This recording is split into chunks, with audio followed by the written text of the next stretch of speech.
cases, so my plan is to get all 3 out here sooner than later.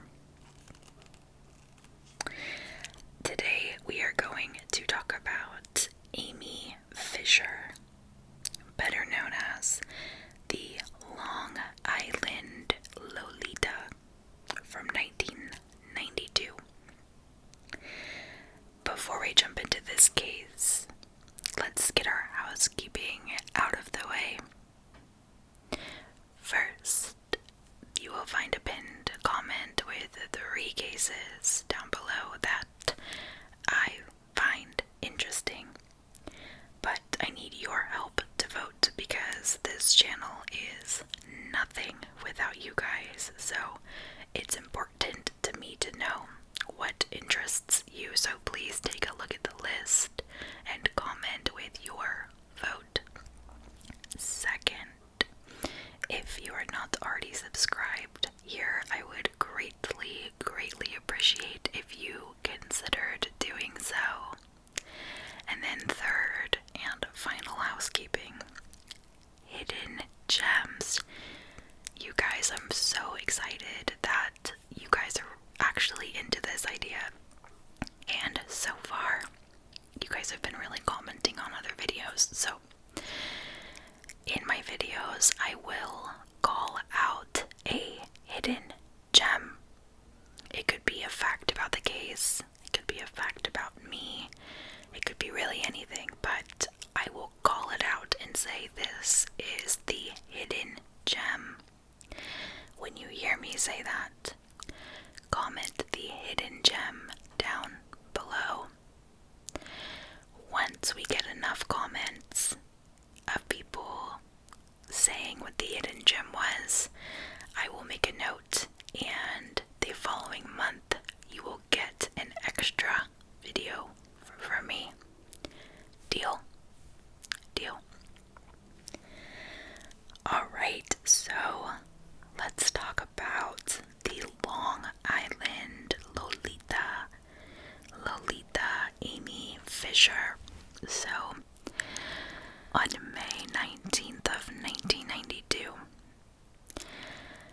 Mary Jo Buttafuoco had no idea that when she answered the front door at her home on Adam Road West in Long Island, New York, that her life would forever change. Standing at the door that night was a teenage girl with flowing brown hair who demanded to know if she was the wife of a man named Joey Buttafuoco. When Mary Jo responded to this girl that, in fact, she was his wife, the girl standing at the door suggested that they have a little chat about her husband. Mary Jo would step outside of her home and asked this girl what she wanted. To Mary Jo's surprise, the girl would say that Joey, her husband, was having an affair with her 16-year-old sister. Now she had no idea that this is how her night was gonna go. I don't think anybody would really foresee something like this happening. So Mary Jo confronts this girl on her front lawn basically and is like, "Who are you and where do you live?" The girl would tell her that her name was Anne Murray and she lived on Dolphin Court. As Mary Jo was talking to Anne Murray, she noticed a car parked in front of her house with a young man sitting in the driver's seat. she would ask the girl who was in the car, and the girl would say, "That's my boyfriend." The girl would change the subject and tell Mary Jo that she had proof of this affair, and would hold up a t-shirt with the logo Complete Auto Body and Fender Incorporated. And to Mary Jo, there was not a single doubt in her mind that that shirt was from her husband's business. However, even though this shirt was from his business, it didn't necessarily prove that an affair had taken place, because Mary Jo knew that her husband had given away a lot of these shirts throughout his time having this business.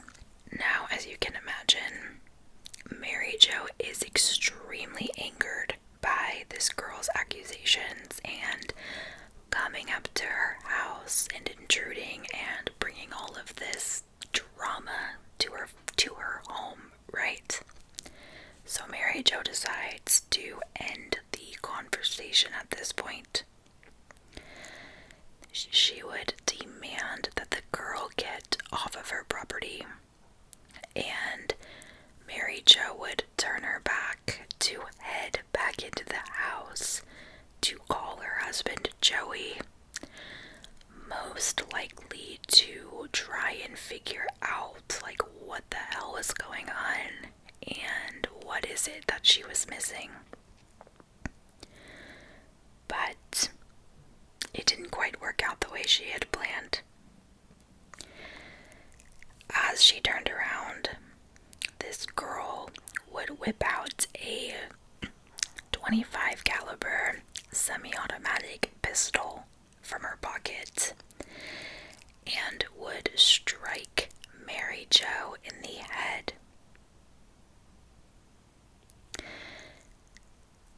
After she hit her in the head with the gun, she would then aim the pistol at Mary Jo's right temple and fired.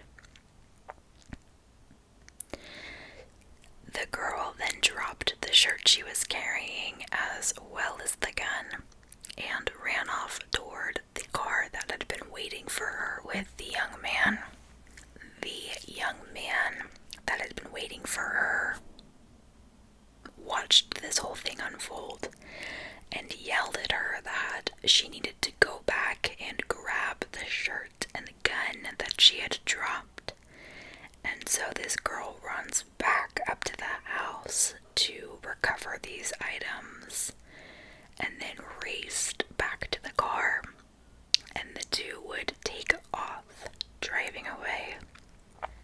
Now, when all of this is going on, 3 neighbors would hear the gunshots that went off and would run to see where the noise had originated. These 3 neighbors would make their way toward Joey and Mary Jo's home, where they would come across Mary Jo lying sprawled out on her front porch, bleeding profusely from her head. Another neighbor would immediately call 911, hoping that an ambulance would make it to the scene before Mary Jo died. At this point in time, Mary Jo was still alive, but her pulse was weakening and every second mattered. Within a few minutes, the ambulance would arrive at Mary Jo and Joey's home, and they would rush Mary Jo to the hospital.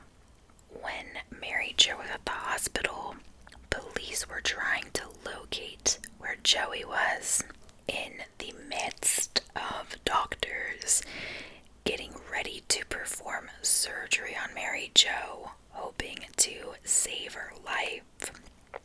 They knew that they had an uphill battle against them because the wound on her head was pretty brutal.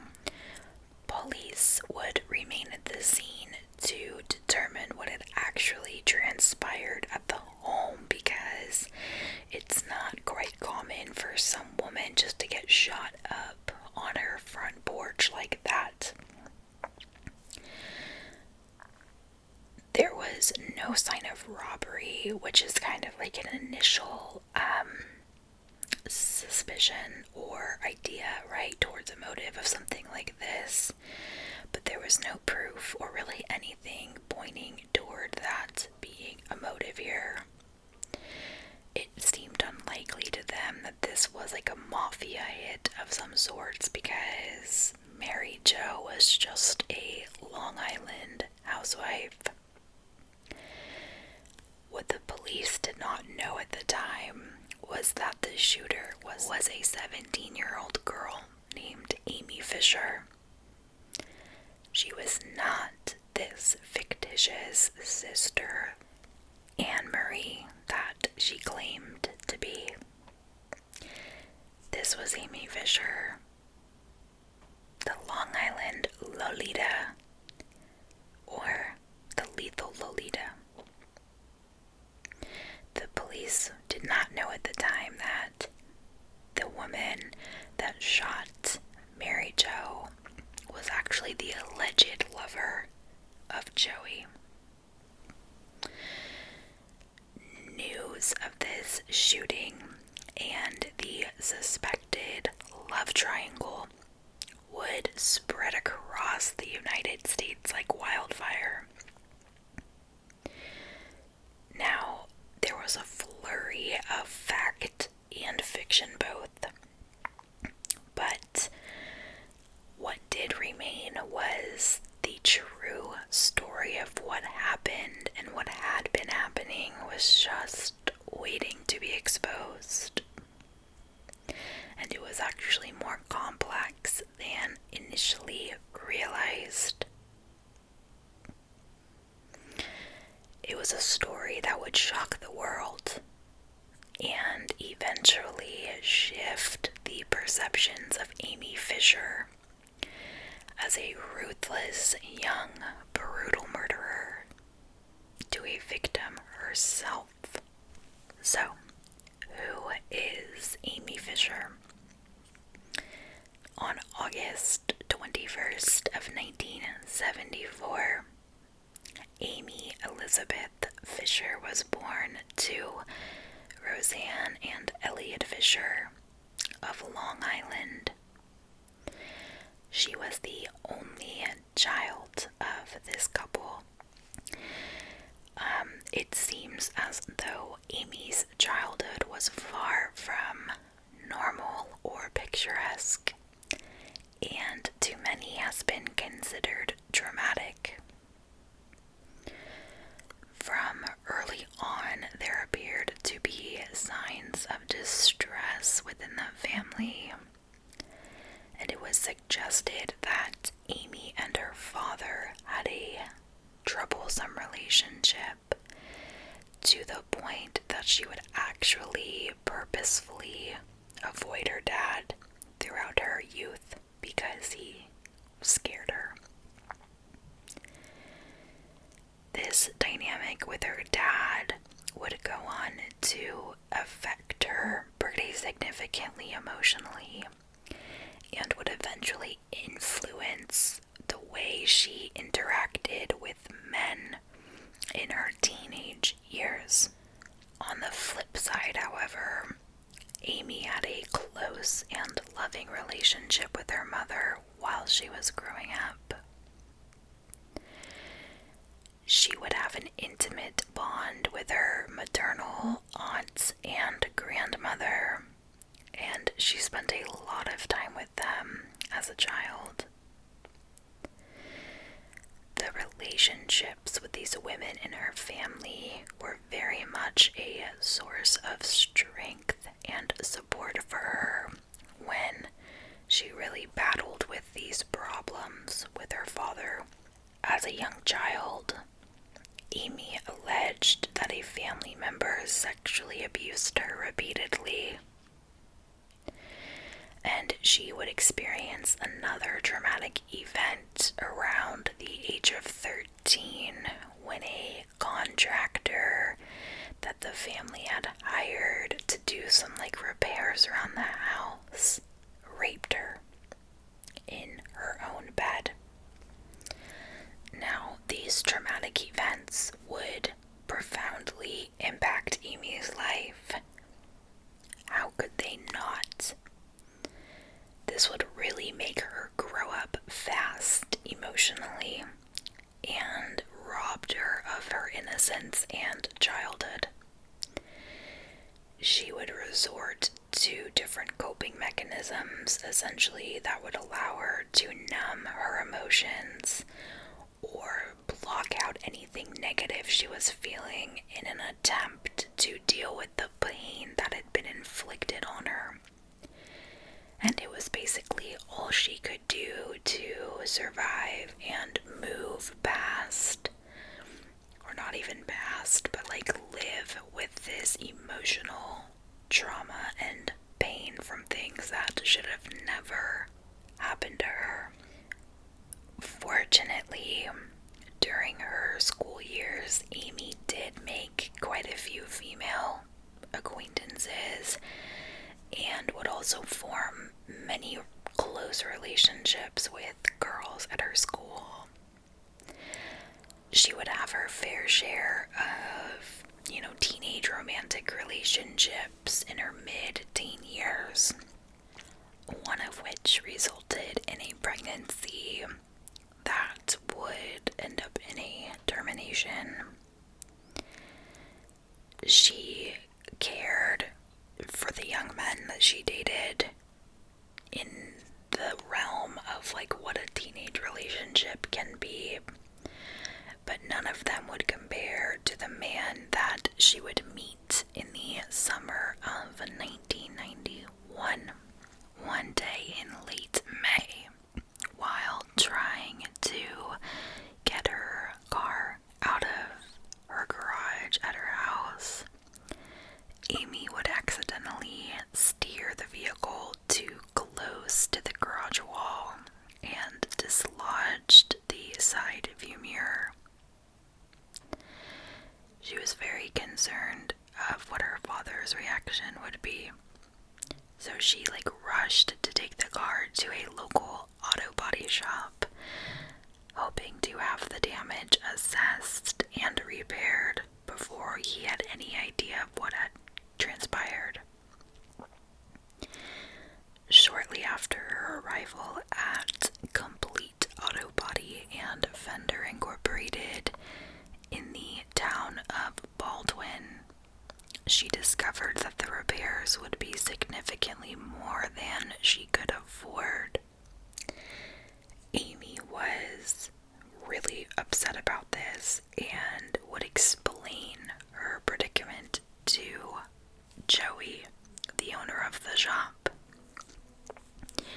In the midst of her conversations with Joey, he suggested that rather than tell him the truth that the damage to the car was her fault, why not tell him that somebody else had hit the car?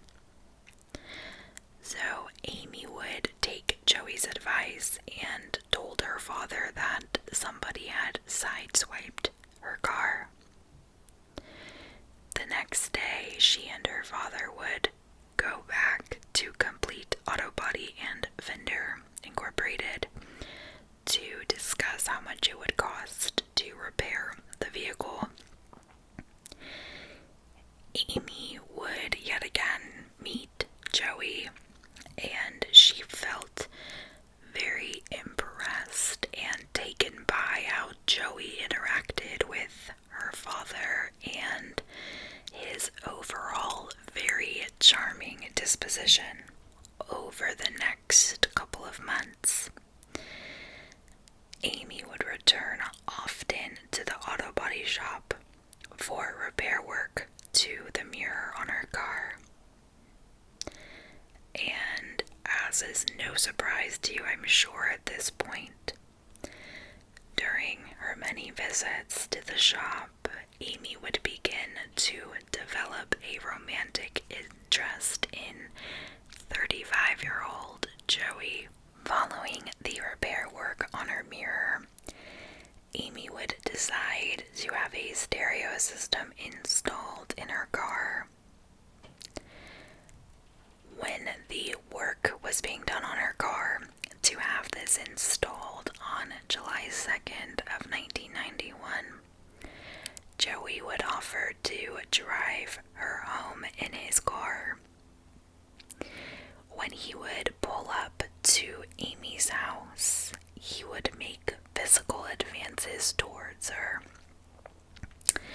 which would result in the two of them becoming lovers. And this would be the beginning of a relationship that would eventually spiral out of control. During the first few weeks of their relationship, Joey and Amy would go to local motels to have alone time together. Now remember, Joey was married to Mary Jo, and they also had 2 children together, but Joey kept sneaking on around, and Amy just fell head over heels for Joey. According to Amy, Joey would begin to reveal more about his life to her, and they really established a relationship, and he got deep with her. And on many occasions, he would tell Amy that he was really unhappy in his marriage to Mary Jo. She would end up saying that Joey had hinted at times about getting rid of Mary Jo, although Joey would later refuse that he ever said anything of this nature. As Joey opened up more and more to Amy, she also began to feel as if she could open up more around Joey.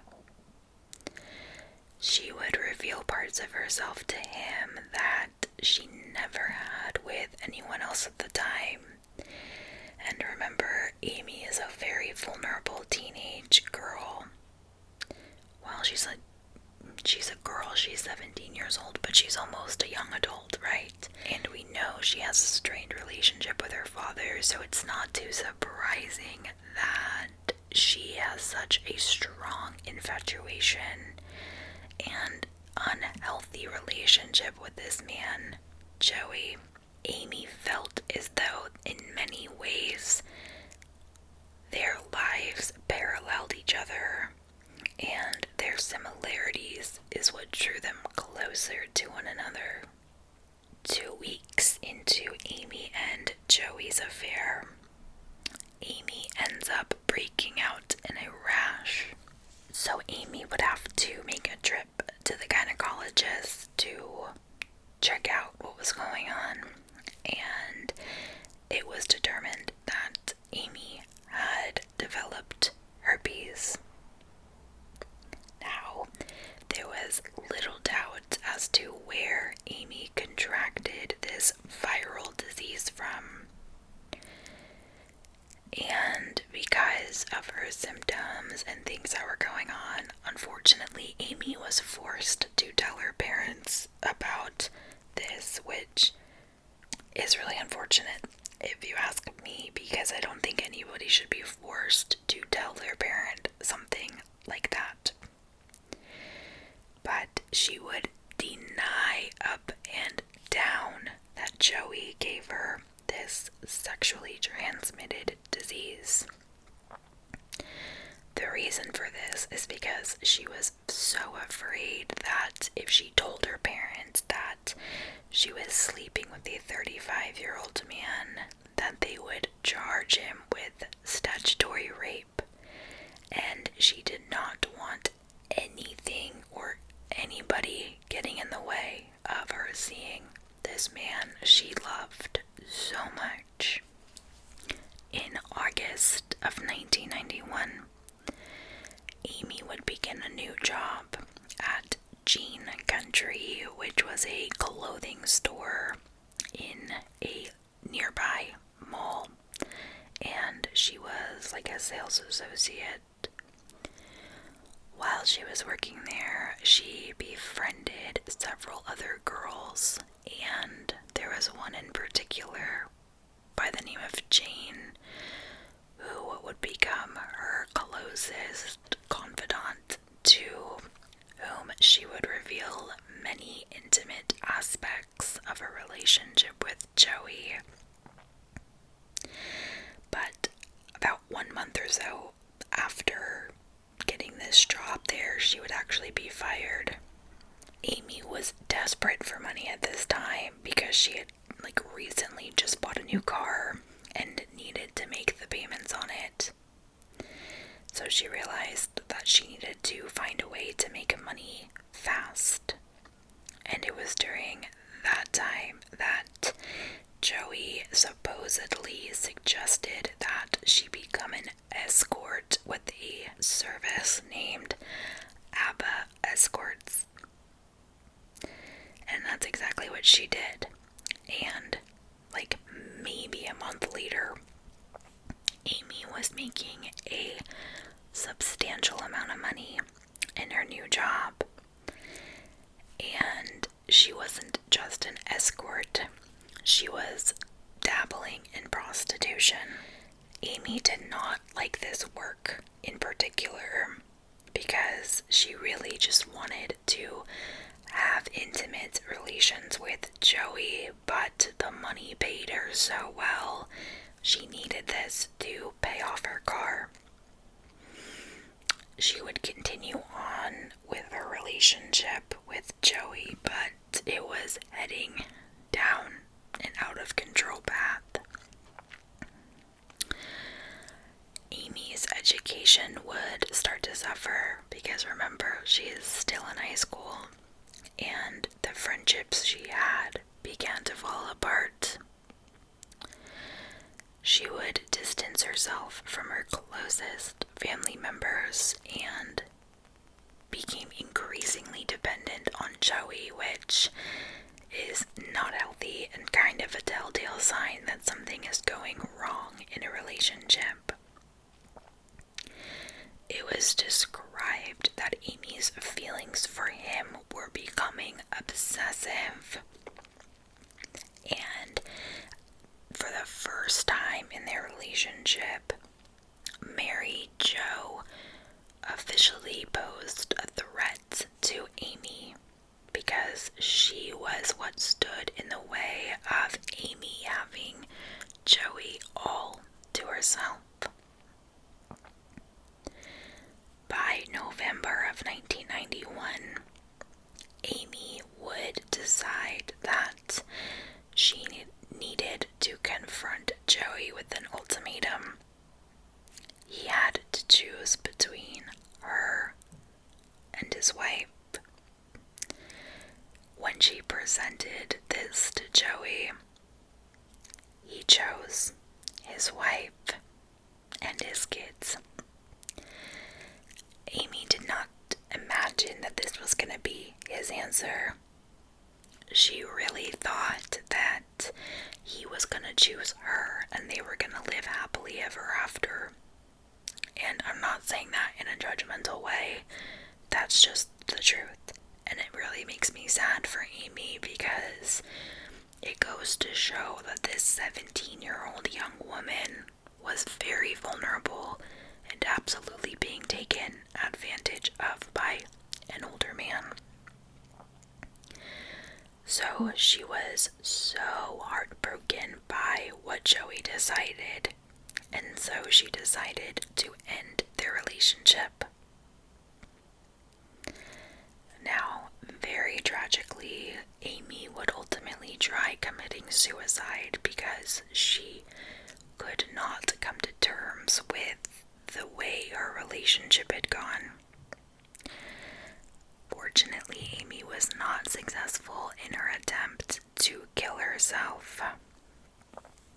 So she ends up recovering from that and then decides to try and regroup and move forward in life with the support of her mother and some of the friends that she had left, and would try to overcome this pain she was feeling from her breakup.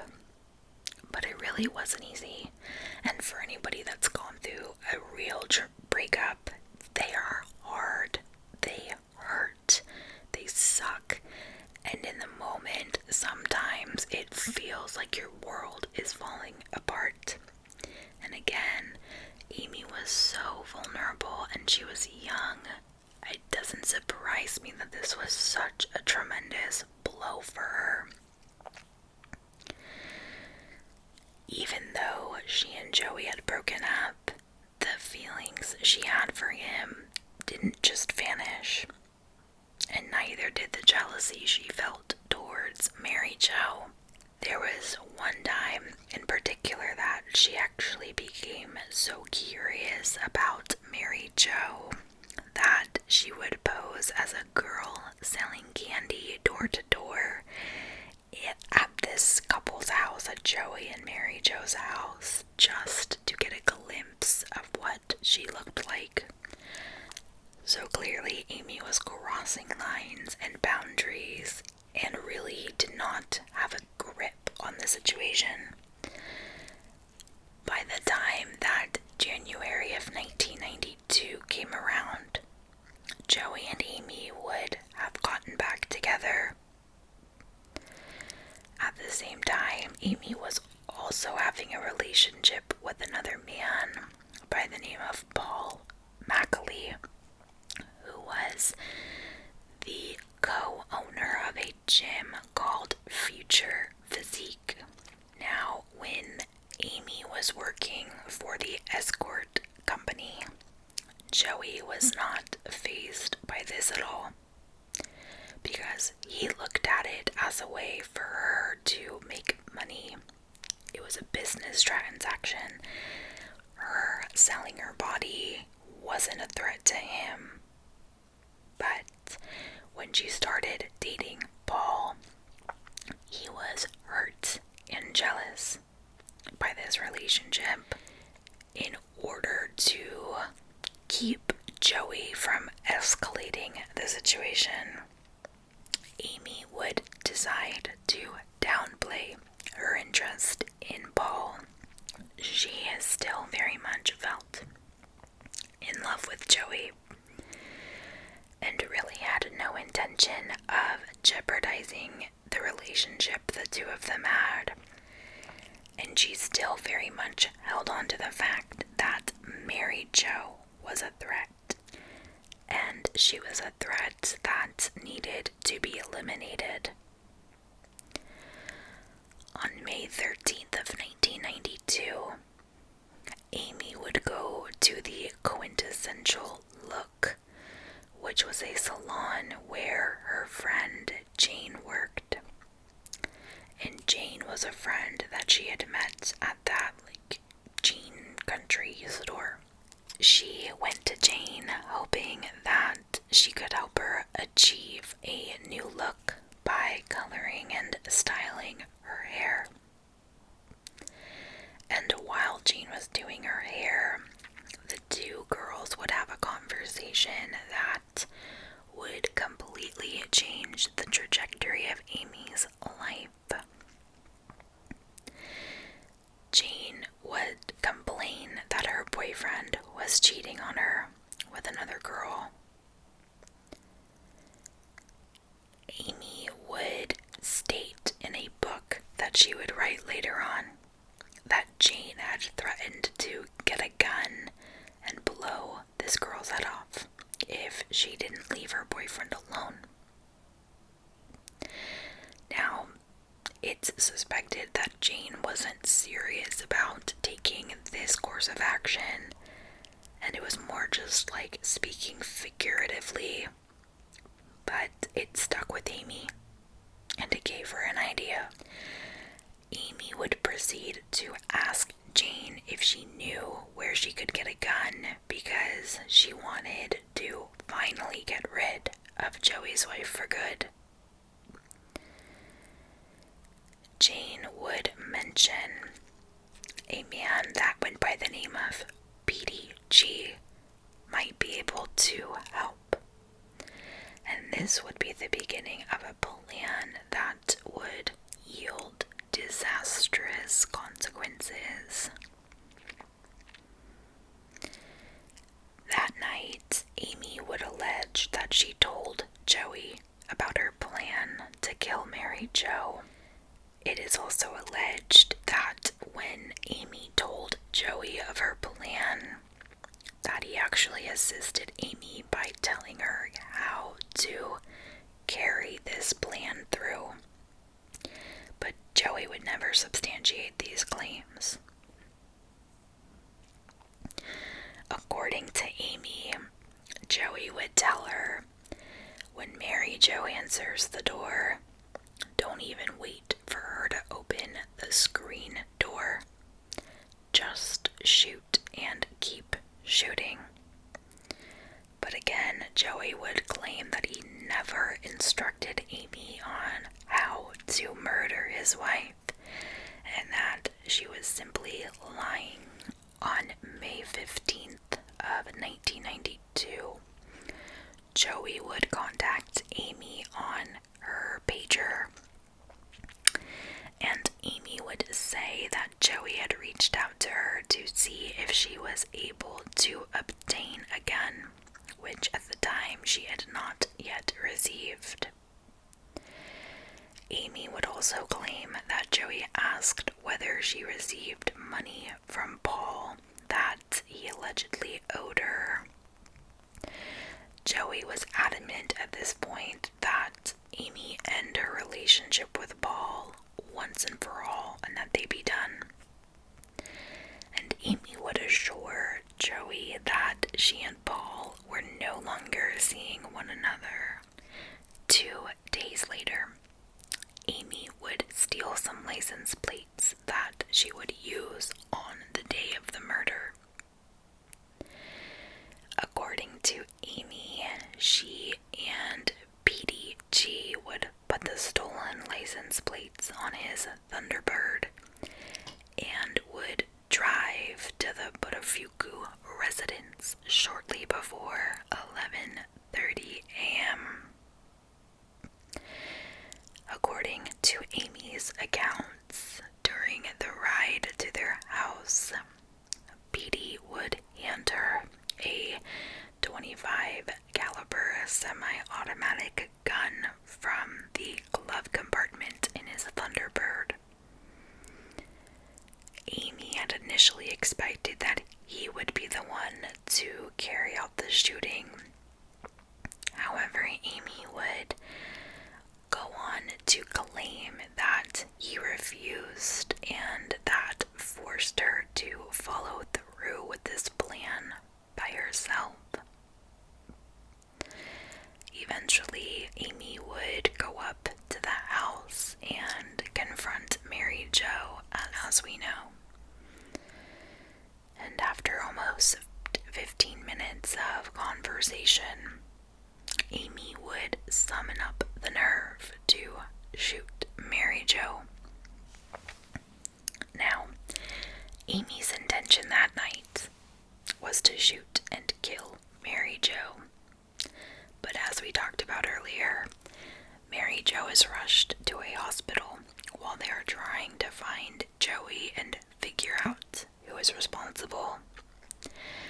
We know that Mary Jo is taken in for surgery, but what we haven't talked about yet is that after many hours in the operating room, doctors were able to stabilize Mary Jo's condition. They were unable to remove the bullet from her head, so the chances of survival were still up in the air, and they weren't quite sure if she was going to pull through, but she was stable.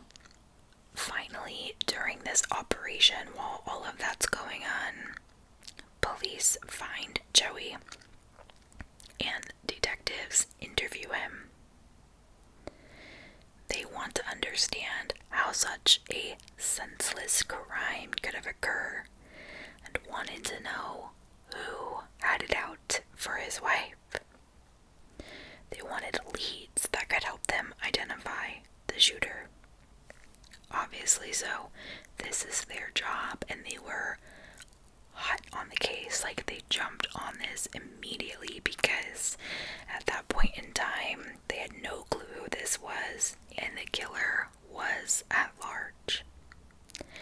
But interestingly enough, Joey would give the police more information than they bargained for. One of the primary investigators involved in this case was Detective Martin Auger.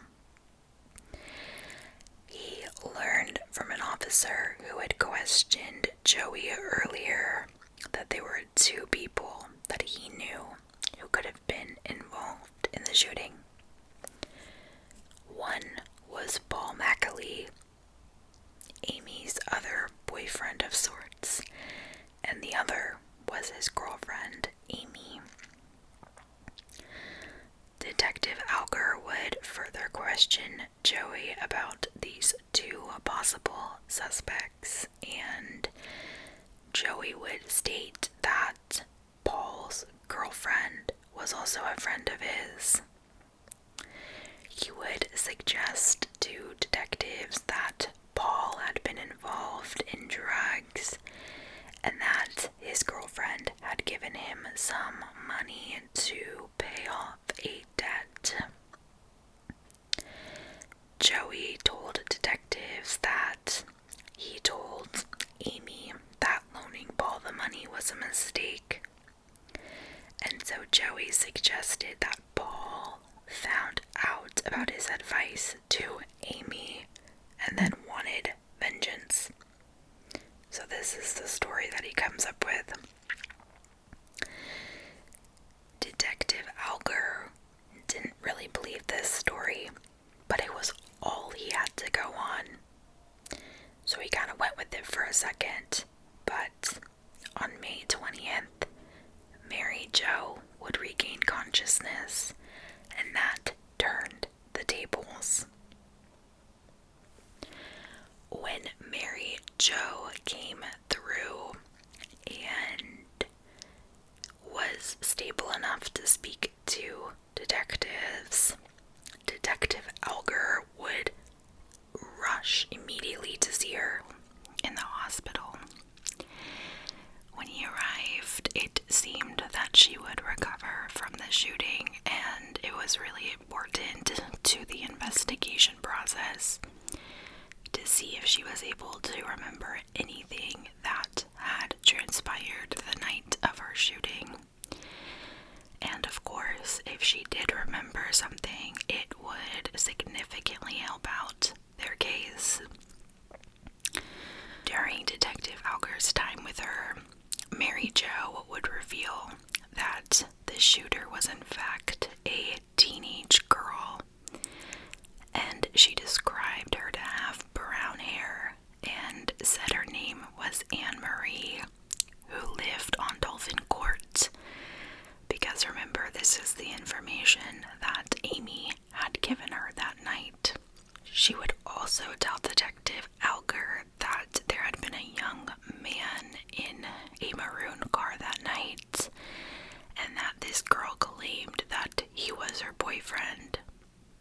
She also would remember that this girl did have one of Joey's shirts from the auto body shop and showed it to her. So, at this point, to the detective, it really started to become more clear that maybe Joey was more involved in the incident than anybody initially believed. Not long after this point, when Mary Jo is interviewed at the hospital, detectives would circle back with Joey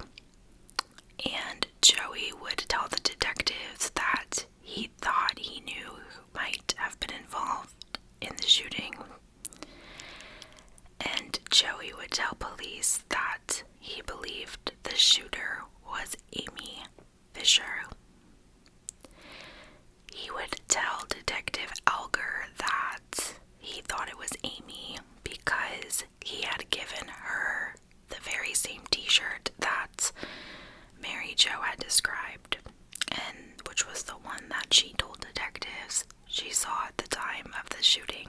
Now, this didn't exactly fit the original story that Joey told detectives, right? But nonetheless, they felt as though they would have to follow up on this lead.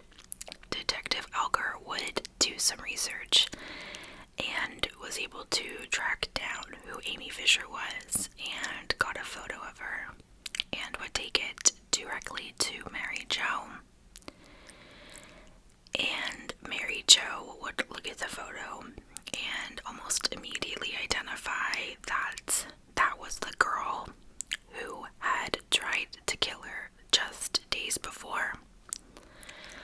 So with this positive identification in place, the detectives would work on an arrest warrant for Amy, and that was pretty quickly secured following this identification. That very same day, the police would stake out Amy's house, although they didn't really suspect that she would have stayed at her house, because that would have been a very easy way to find her if she actually was this shooter. But nonetheless, they decided to give it a shot to see what might be going on there. Now on May 21st, Detective Alger was becoming kind of irritated and very much impatient because they had not seen even a hint of Amy's presence at her house. So he decides to switch up the plan a little bit and thinks that he would have better luck if he could coax Joey into calling her. So he would go see Joey and basically tells him that he needs to call Amy to find out where she is. Joey agrees to do this, but he is very hesitant in doing so. But he is successful in contacting her. They're able to figure out that Amy was in fact home, but they just had not seen her at all. But when they get confirmation that she is at home, they would go and arrest her. Okay, so at this point, Amy has been arrested by police.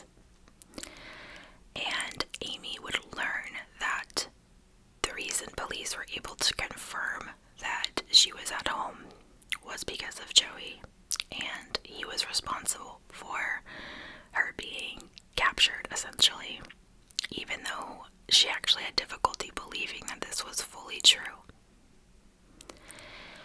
After interrogation with police, eventually Amy would admit that she was at the scene when Mary Jo was shot.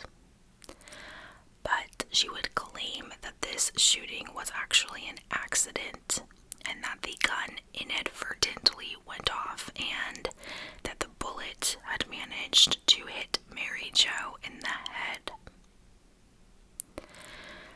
During her interview, Amy would also refuse to reveal the names of Paul or Jane, which, again, Paul was the other man she was sleeping with, and Jane was one of her closest friends, and she would refuse to say their names with the hopes of protecting them and not really getting them involved in this mess she had created.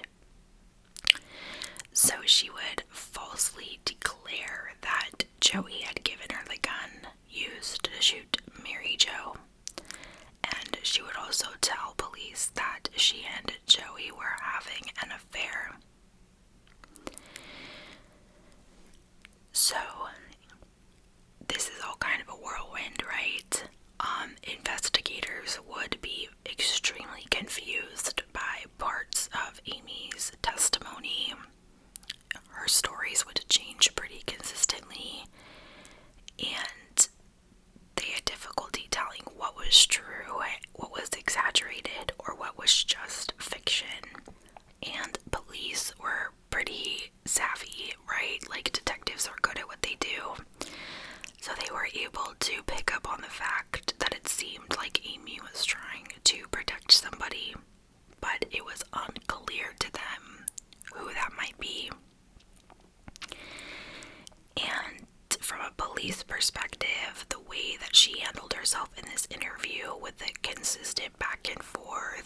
changing her story almost completely destroyed her credibility to them. But as police are good at digging deep, especially in the detective world, they would learn about her friend Jane and her potential involvement in this shooting.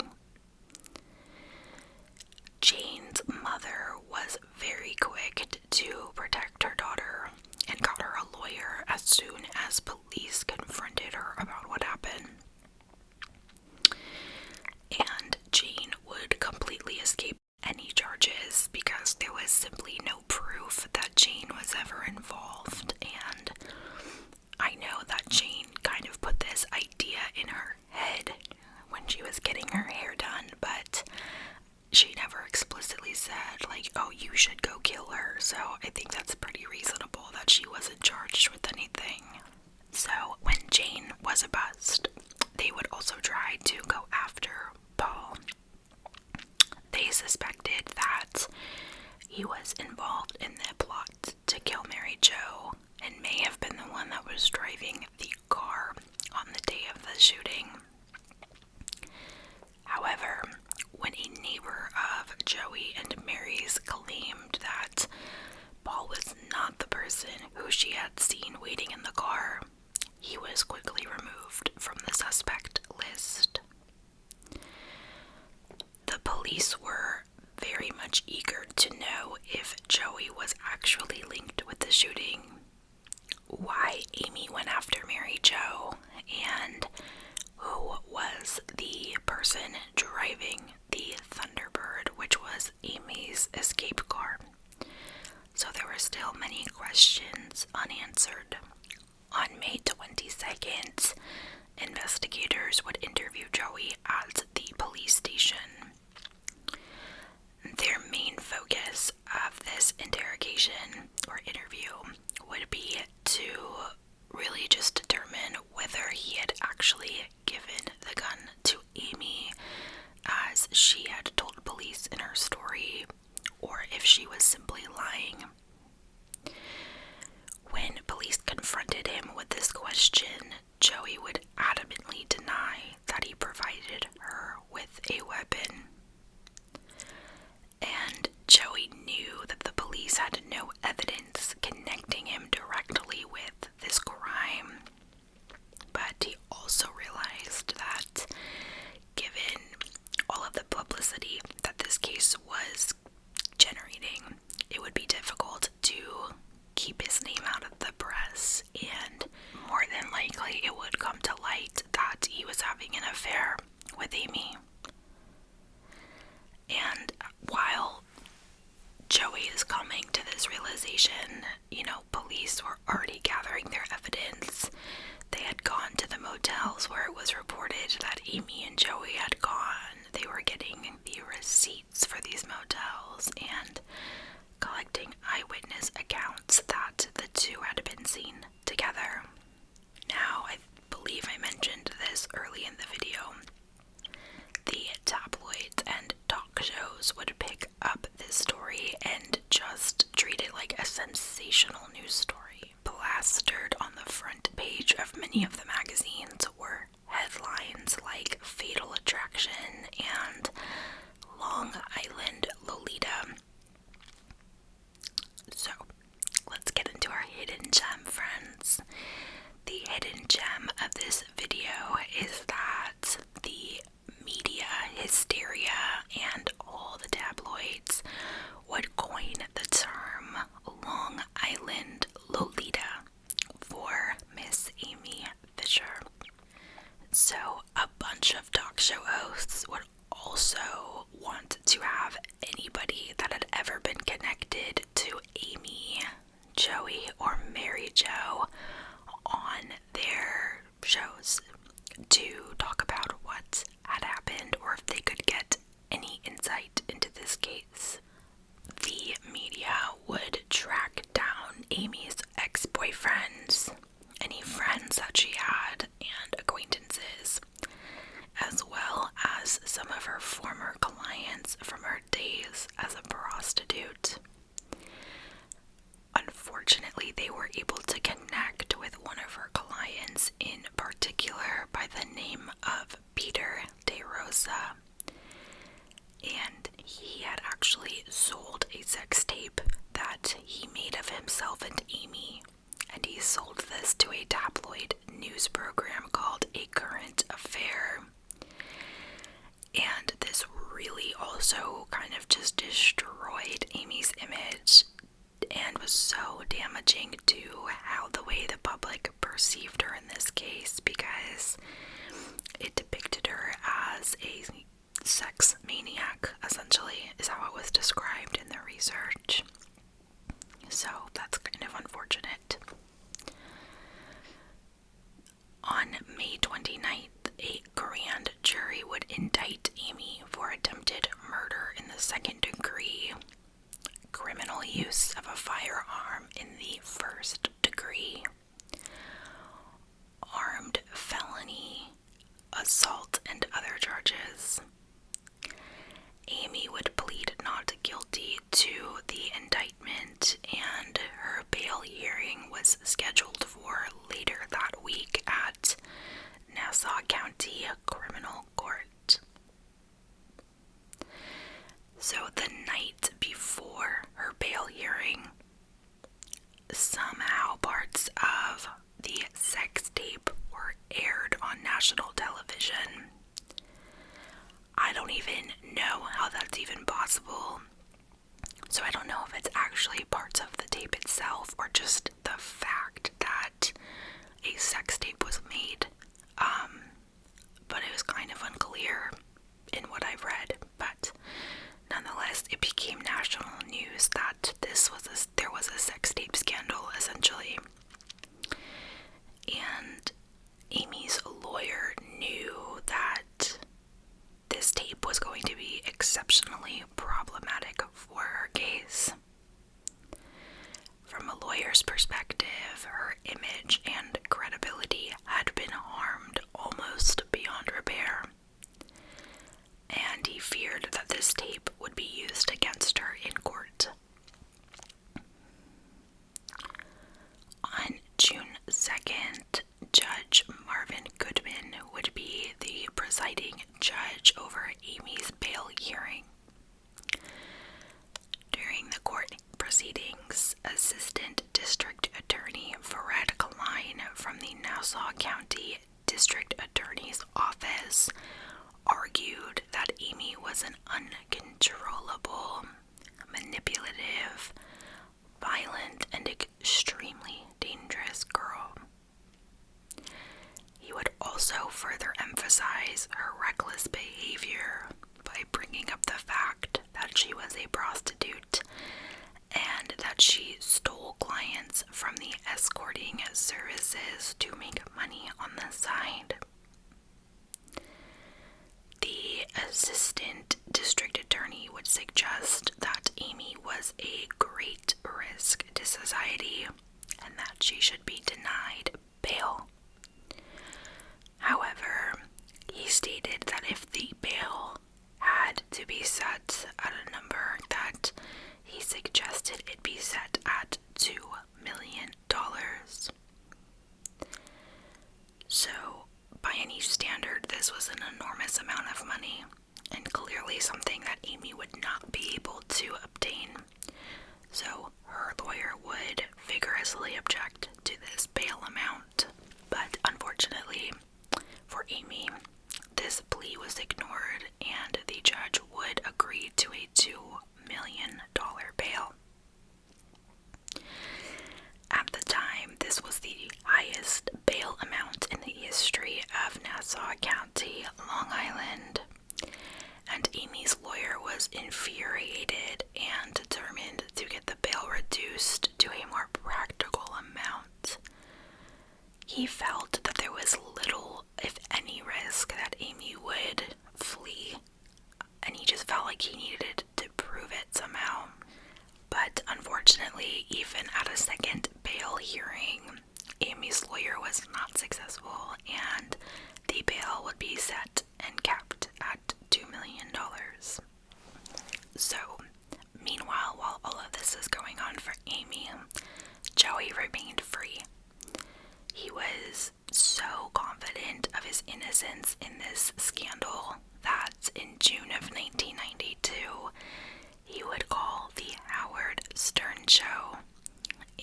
suggested that he never cheated on his wife and denied that he ever had an affair with Amy. That's a pretty ballsy move, if you ask me. There was a lot of skepticism from the public perception about Joey's claim, but no matter what, he continued to maintain his innocence. His entire family, including his wife Mary Jo, would support his claims, and they all refused to believe that he had any involvement in the shooting or any kind of sexual relationship with Amy.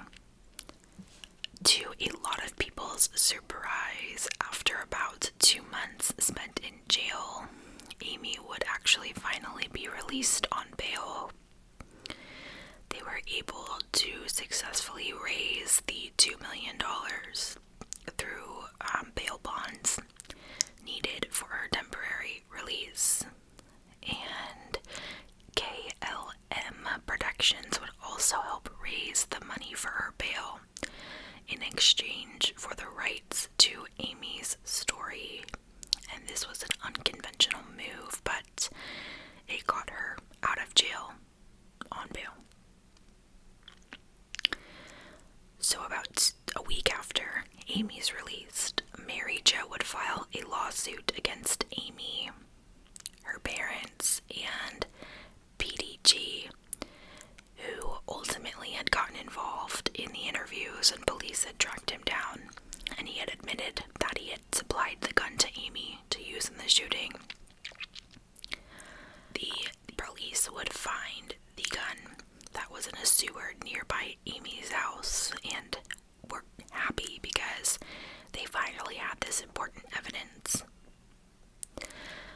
Joey and Mary Jo were hopeful that the testimony and physical evidence would be enough to keep Amy behind bars for a very long time, because if Amy was found guilty of the charges, she would likely receive up to 50 years in jail. Now, Amy's lawyer wanted to make sure that she did not spend the majority of her life behind bars. So, her lawyer and the district attorney's office would make an agreement in which Amy would receive between 5 to 15 years in jail and immunity in exchange for testimony against Joey. And when Joey and Mary Jo found out about this, they were outraged.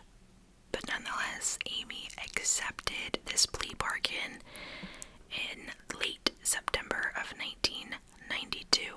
About a month later, at the end of October of 1992, a representative of Nassau County DA's office stated that they would not prosecute Joey in connection with this crime. And Joey and his family were relieved by this decision, and Joey would announce that he was finally exonerated. But Amy would not be so lucky. She would be sentenced up to 15 years in a correctional facility prison in December of 1992. However, in February of 1993, the Nassau County District Attorney's Office announced that it would reopen the case against Joey because there were potential statutory rape charges on the table, specifically made by Amy. So he had not actually been absolved of any wrongdoings like he had initially believed. What the truth was that there really just was not enough evidence available to consider prosecuting him at the time. So now Joey's on the hot seat. And in the spring of 1993, Amy was escorted from jail and brought before a grand jury to testify against him. She would tell jury people and the courts how Joey had taken her to various motels and engaged in sexual relationships with her, starting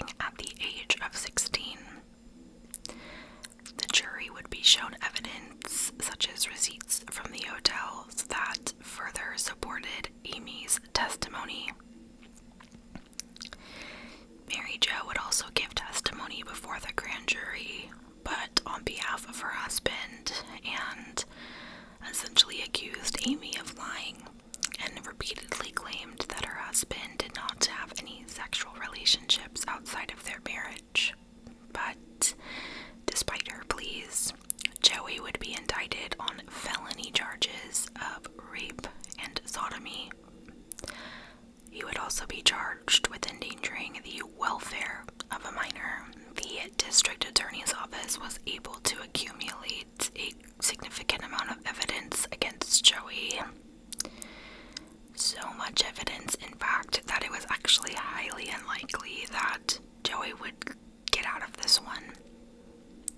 And Joey began to realize this himself, and so he decided to plead guilty to one count of statutory rape during his trial in October of 1993, and would serve 6 months for this crime.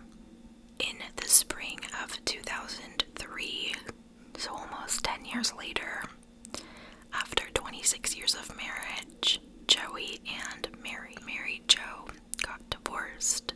Joey would once again appear in the news after he was charged later that year for being involved in an auto insurance scam. According to USA Today, in a January 2004 article, he told undercover investigators how to file phony insurance claims for undamaged cars. Now for Amy, she would end up serving a 7-year sentence and would be released from jail and would remain on parole until 2003. After her release, she worked a series of jobs, including that of a columnist for a bi-weekly newspaper named the New Island Ear. She also would change her name, pursue an education, and altered her appearance as not to be recognized. In 2003, Amy married the father of her toddler son, a man 24 years older than her named Lou. They lived in New York, where he had a business. And Amy stated in one of the columns that she wrote for this newspaper that she admitted to having screwed up, but that she believed she had paid her dues to society and continues to make a great effort at being a better person. This case would be made into different shows or would appear on different crime shows. It became the subject of a 2016 episode of Scandal Made Me Famous. Mary Jo would be interviewed on this show, and she would recall the attack and explain her journey since the shooting.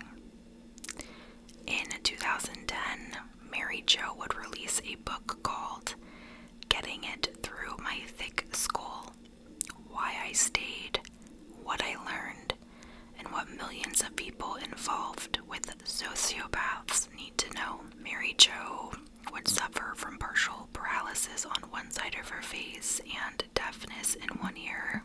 The bullet actually would remain lodged in her neck because surgery would have been too dangerous. Amy Fisher would go on to have 3 children with Louis, who she married in 2003, but they would end up divorcing in 2015. She would create a memoir that came out in 2004 titled If I Knew Then, and it detailed her past experiences. A lot of people would get really upset at the fact that Amy Fisher would more or less become a millionaire because of this, because of different TV shows that needed the rights to her story or that interviewed her. So she ends up making a bunch of money on top of the memoir that she wrote.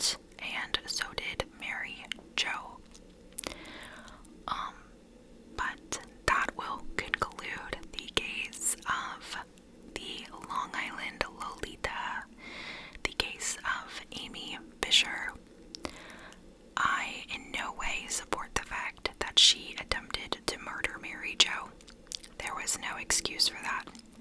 So let's make that very clear right now. On another side of me, I do feel bad for Amy because she